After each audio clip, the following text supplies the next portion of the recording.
বিরোধী দলের হুইপ যে চিফ হুইপ যে কথাটা বললেন আমার মনে হয় সত্য নয়, সঠিক নয়। আমাদের বলতে দিন। আপনার ফ্যাসিস্টের কথা বলেন, ফ্যাসিস্টের আচরণ তো আপনাদের কাছ থেকে আসছে। মাননীয় স্পিকার, এখানে মাননীয় সংসদ সদস্য দাঁড়ালেন, তিনি যদি স্পেসিফিক্যালি বলতেন কোন তথ্যটা এখানে অসত্য, উনি তো ওনার বক্তব্যের প্রেক্ষিতে বলেছেন, উনি কিন্তু ঢালাওভাবে বলে গেলেন যে বক্তব্য অসত্য কথা বলা হয়েছে। ওনাকে তো ফ্যাকচুয়ালি বলতে হবে কোন ইনফরমেশনটা এখানে ভুল ছিল। আর মাননীয় সংসদ নেতার কথা যদি বলেন, প্রধানমন্ত্রীও ভুল করতে পারেন। প্রধানমন্ত্রী এই মাননীয় সংসদে দাঁড়িয়ে বক্তব্য দেওয়ার সময় স্লিপ অফ টাং হয়েছেন, উনি তার ভুল শুধরিয়েছেন। ওনার বক্তব্যের সমালোচনা করার অধিকারও বিরোধী দলের আছেন।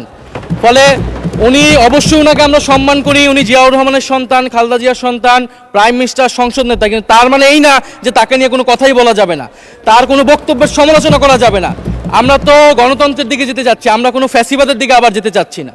ফলে এটা যাতে মাননীয় স্পিকার আপনি বিবেচনায় রাখেন সিদ্ধান্ত নেওয়ার ক্ষেত্রে। জি, মাননীয় মন্ত্রী মির্জা ফখরুল ইসলাম আলমগীর।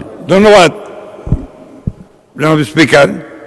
আমাদের মাননীয় ডেপুটি দুঃখিত, কারণ আমাদের মাননীয় সংসদ সদস্য যে বক্তব্য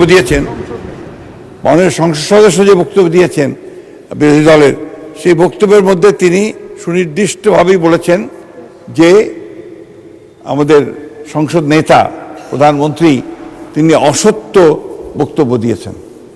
এটারই আপনার আমাদের মাননীয় সংসদ সদস্য জয়নাল আবেদীন এটা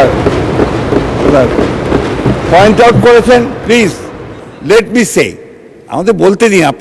আপনার ফ্যাসিস্টের কথা বলেন, ফ্যাসিস্টের আচরণ তো আপনাদের কাছ থেকে আসছে। No, you must allow us to speak. আমি কথা বলছি, আপনারা যখন কথা বলছে, আমরা কেউ কথা বলিনি। মাননীয়